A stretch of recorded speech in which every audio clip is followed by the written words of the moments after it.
Hi అండి, అందరికీ నమస్తే. అందరు ఎలా ఉన్నారు? Welcome back to my channel Swarnasri's gardening. ఈరోజు నేను నా దోసపాదు గురించి చెప్తానండి. నేను ఎలా కేర్ తీసుకుంటాను, ఎక్కువ పూత పింద కొమ్మలు చిగుర్లు రావడానికి నేను ఏం చేస్తాననేది చెప్తానండి.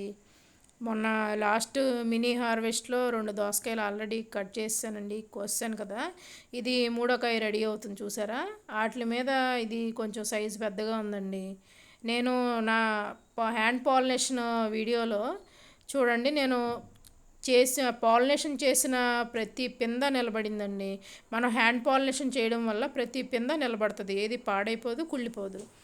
చూసారా, ఆకులు రాసుకొని పిందల మీద అలాగా గీరుకుపోతుందని నేను ఆకులన్నీ కట్ చేశానండి. ఒక పిందకి నేను హ్యాండ్ పాలినేషన్ చేసిన తర్వాత దాని చివర ఉన్న చిగురు కొమ్మలు కట్ చేసేస్తానండి. చూసారా, పైన ఆకులు చివర కొమ్మలు లేవు చూసారా.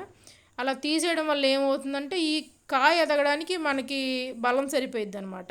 ఈ కాయ రెడీ అయ్యేలోపు మనకి సైడ్ నుంచి ఇంకా బ్రాంచెస్ వచ్చేస్తాయి శుభ్రంగా. అదిగోండి చూసారా, కొత్త బ్రాంచెస్ నాకు స్టార్ట్ అయినాయి.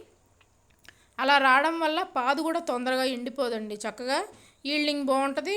పాదు కూడా ఎప్పుడు మనకి ఫ్రెష్గా అనిపిస్తుంది. కొత్త కొత్త చిగురులు వస్తాయి కదండి కొమ్మలు, అలాగా. చూడండి ప్రతి పింద, ఇప్పుడు ఈ చిన్న పిందలు చూసారా మళ్ళీ ఫ్రీజ్ అయిపోయినాయి. ఇప్పుడు ఈ పెద్ద 3 పిందలు నాకు ఎప్పుడైతే రెడీ అవుతాయో అవి కట్ చేశాక మళ్ళీ ఈ పిందలు స్టార్ట్ అవుతాయండి. చూసారా, ఇంకో 4 పిందలు ఉన్నాయి నాకు. నా హ్యాండ్ పాలినేషన్ వీడియో ఒకసారి చూడండి, దాంట్లో ప్రతి పింద కూడా నేను పాలినేషన్ చేసింది ప్రతిదీ ఉంది, ఏది పాడైపోలేదు. నా వీడియోస్ నచ్చితే ప్లీజ్ లైక్ చేయండి, షేర్ చేయండి, సబ్స్క్రైబ్ చేసుకోండి. మీరు లైక్ చేయడం వల్ల నా వీడియో ఇంకొంతమందికి రీచ్ అవుతుంది, నాకు హెల్ప్ఫుల్గా ఉంటుందండి. చూసారా కాయలు, అదిగోండి చిన్ని చిన్ని పిందలు ఇంకా ఉన్నాయి చూసారా.